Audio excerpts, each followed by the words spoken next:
Hey guys, Hanny here, and today we're going to be making pork cutlet, also known as katsu. I don't know what you call it. Um, so basically it's pork, and then it's fried.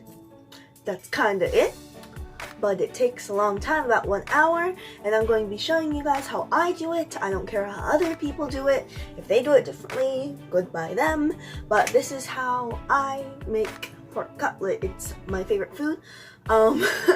So let's get started.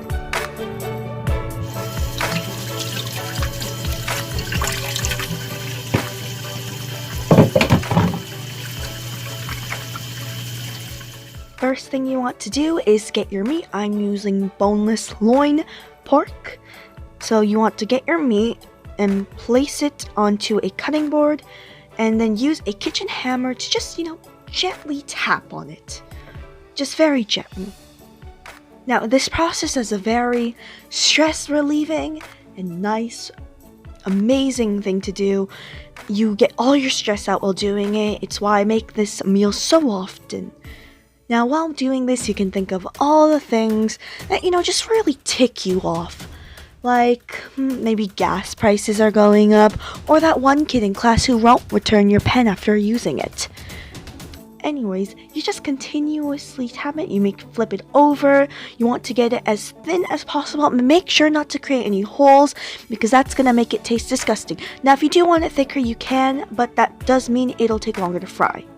Now, I made a lot today. Here is mine. Next, you want to get a large bowl and place all your gently tapped pieces of pork in it. And then you want to get milk. Yes, milk.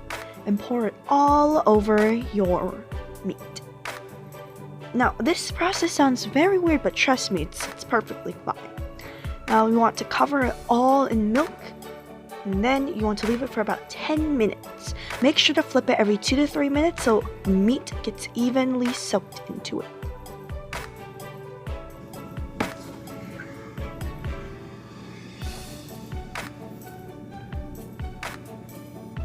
Once you're done, you'll notice that the milk has turned a bright pink color, and that's where strawberry milk comes from.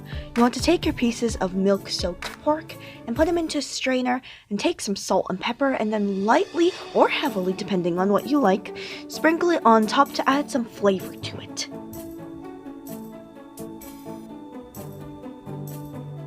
And once you're done the first piece, you want to take another piece, put it on top, and do the same process over and over again.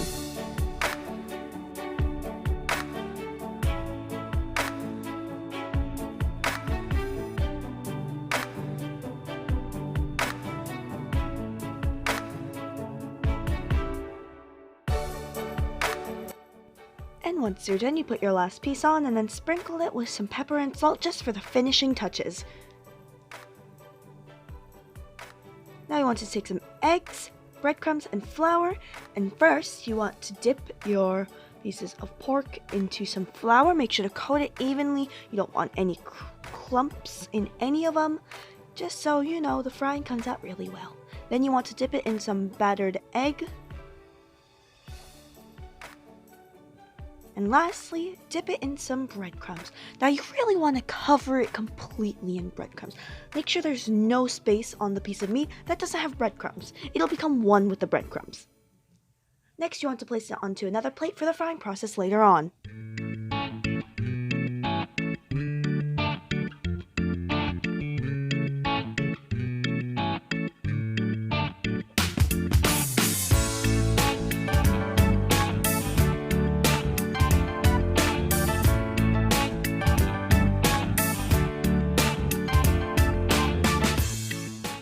Now, once you're done, you should have your stack of milk-dipped, seasoned, breadcrumb-covered pork. Make sure to heat your oil to the proper temperature using a piece of breadcrumb to test whether or not it's frying material. Make sure not to splash yourself with hot oil, because that wouldn't be great. That wasn't very good frying. Reminder to heat your oil to the proper temperature.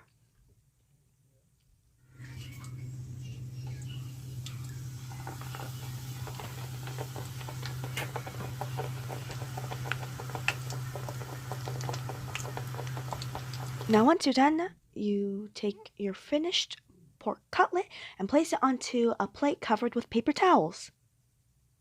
This is what the finished product should look like. Usually you'll have it with sauce. I didn't have any sauce.